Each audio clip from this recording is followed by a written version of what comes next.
We will go into our question answer portion of today's hearing, and I will recognize myself for 5 minutes for questions, and I'll start with Mr. Swanson. So, Mr. Swanson, thank you for making the trip to Washington and for representing Iowa small businesses.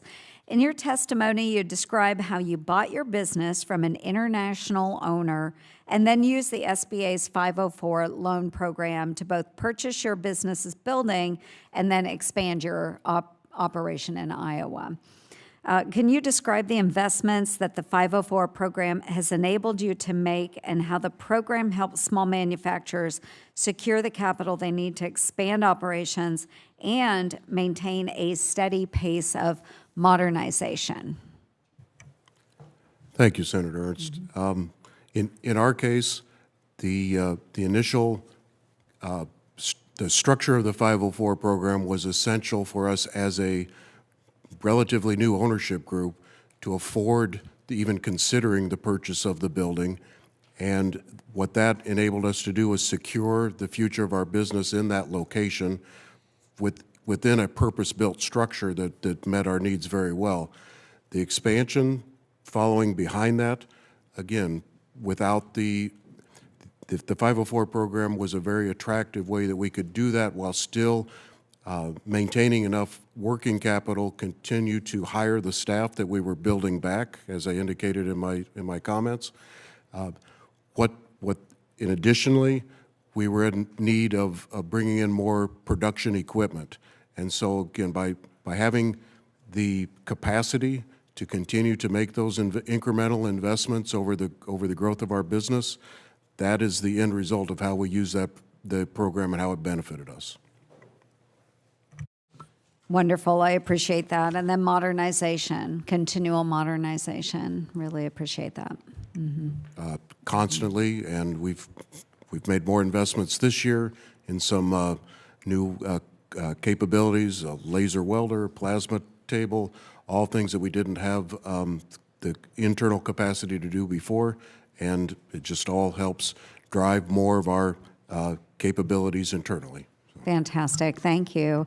And with Ms. Wojtowicz, over the last 5 years, we have seen demand for larger loans within this 504 program. They've steadily increased. In the fiscal year 21, only 4% of loans reached the program maximum compared to over 9% in fiscal year 25. Over that same period, the share of these large dollar projects for manufacturers has grown at an even faster rate, nearly tripling. My Made in America Manufacturing Finance Act, in conjunction with Senator Kuhn's work, and thank you for partnering, really appreciate that, would double the loan limits for small manufacturers.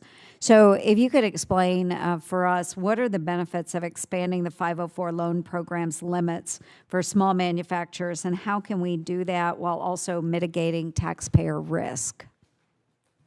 Thank you, Senator Ernst, and thank you for introducing that bill. We think it's going to be extremely impactful to manufacturers. Indiana is a very high level of manufacturing state. In fact, 45% of our 504 loans that we've made have been to the manufacturing sector. So clearly important to our state and to the employees that work at those companies. If you think about the cost of manufacturing, much of this equipment is multi-million-dollar pieces of equipment. And for a company to expand like Mr. Swanson's has expanded and having to continue to bring current equipment in that will increase efficiencies and keep those companies competitive is extremely important. And so not only do we use the higher loan limits so that they can build larger buildings and employ more people, but certainly also to purchase and put into production the very large pieces of equipment that are necessary for those companies to remain competitive and to continue to grow. So it's extremely important to see those loan limits increased. Oh, we appreciate the feedback very much. And just very briefly, Ms. Kennedy, I've always prioritized ensuring that the SBA programs provide that meaningful support to rural small business owners who often face substantial challenges in getting adequate access to capital. We hear about that all the time. Could you just briefly walk us through any efforts you've made to support rural small business owners? Thank you so much, Chair Ernst. We have actually made a number of loans to rural businesses. In fact, about $70 million in 504 lending to rural businesses, as well as loans to businesses for microloans and community advantage loans. 2.3 million residents in California are rural, or 5.8% of the population. So it's a very important part of the business that we do in the state. So thank you for the question. Really appreciate that.